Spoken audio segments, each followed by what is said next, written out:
Welcome to the Analog Devices Virtual Eval tutorial. Virtual Eval is the first comprehensive online product evaluation experience, providing customized behavioral simulations of analog's high-speed and precision converters directly in the browser.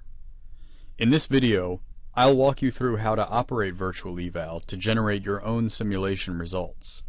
To start, I've chosen the AD7192, a precision converter, as my example.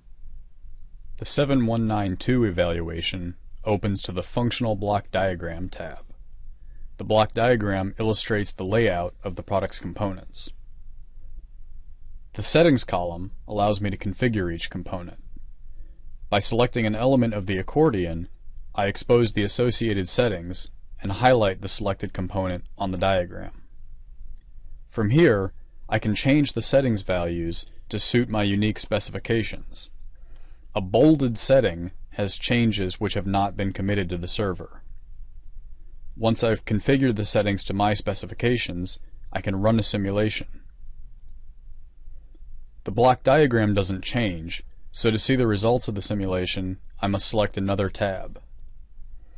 The Waveform tab illustrates the output codes of this converter in the time domain. Note that I can trace the graph to read individual values by hovering over it with my cursor. The graph includes zooming and panning to show greater detail.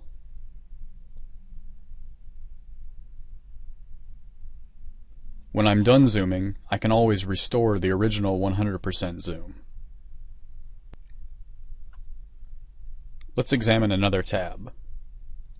The frequency response plot illustrates the transfer function of the converter. Note that I can make changes to the settings at any time, not just on the block diagram tab. I can run a new simulation and see the results in the frequency response tab. If I want to go back and see the results of an earlier simulation, I can step back and forth in the results history.